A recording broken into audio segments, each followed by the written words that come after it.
Hello, and welcome back to The Cup That Cheers. I'm Elizabeth, and it's been a while since I've put up a video.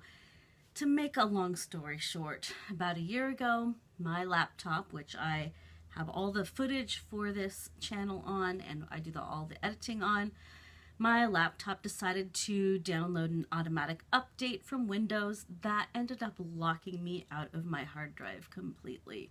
And after several months of trying to get it repaired, I was only able to get back in through wiping my hard drive clean. So all of the footage that I had started to produce for this channel for the next couple of videos in the sewing series, and a look at some of the originals, antiques from my collection, and at least one cooking video, all of that footage and all of those scripts that I was working on were lost. They are gone, lost to the ether. So recently, I've gotten back into the hard drive and started rebuilding my files, and I'm hoping to be able to start uploading videos again to this channel regularly.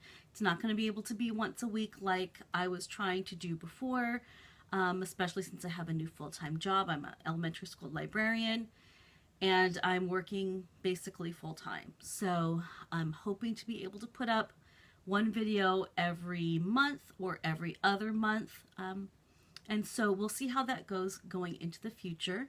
I am refilming the next videos in the sewing, hand sewing, and hand stitching series for doing the four most important stitches, hand stitches that I believe are the most important and most useful, and the variations on those stitches that I taught my sewing students over the years.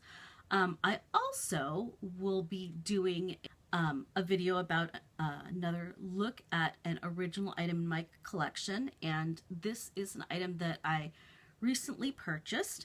As you may or may not know, I'm Italian in my heritage, and I have been researching Italian folk dress. And most of what goes by the name Italian folk dress that we know in the US is not accurate to historical styles. Things were overhauled in the 1940s and 1950s and have only gotten sort of simpler and more stylized over time.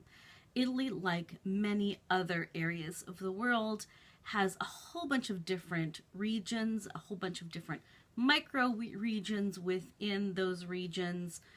Italy was only a unified country politically in the 1860s, and before then, all the different regions of what is now the country of Italy were separate countries, separate kingdoms and principalities and dukedoms and republics that were often fighting with each other. And those areas, within each area, each locality had a slightly different style of clothing and way of cooking things. It's very regionalized, as most, I would say, most folk dress is. So I was really thrilled to be able to find one Italian folk dress that was for sale that dated to before World War II. And I was able to purchase it, and it came not just with the full outfit, but with a photograph from the 1890s of the original owner wearing the outfit. Okay, so the outfit that I purchased contains everything, every garment that this young lady is wearing. She was a young woman who grew up in England to a relatively wealthy family and took the grand tour to continental Europe, as you do, and she took a young woman as her companion / lady's maid with her. And when she was in Italy, she bought this outfit. It's a Roman, supposedly a Roman peasant outfit.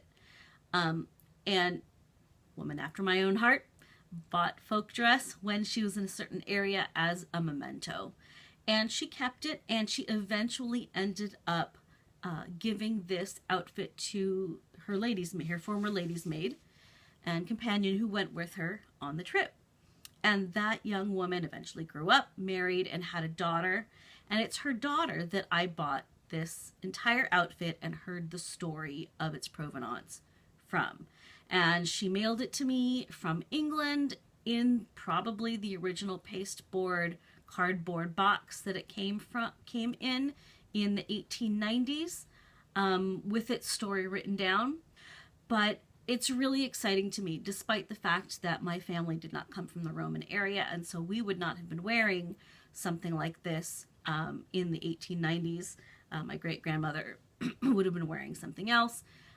It's still really exciting to be able to see something that is extant from before the 1940s, because so much was destroyed during World War I and then especially World War II, with Italy participating in it, and with Mussolini and the fascists coming to power. They wanted to modernize and unify Italy, and they did that by denigrating the different rural areas and rural practices, like using your own local dialect, or in the case of Sicilian, separate language, sister language to Italian, and wearing your local traditional clothing and cooking your local traditional food.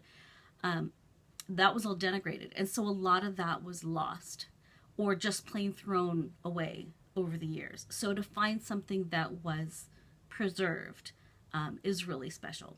So look forward to that video on the channel, and I will continue with the cooking videos and costuming videos.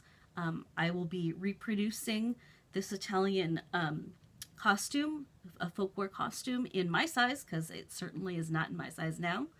I will also be doing at least one video on researching the historic costume from the areas of Italy where my family comes from, as well as continued research on the costume of California during and just after and just before the gold rush. So I look forward to seeing you again in the future. Thank you for watching this video and for not thinking that I'm dead, because I'm not dead yet. And I hope you all continue to have a great and healthy and happy New Year. And everybody take care.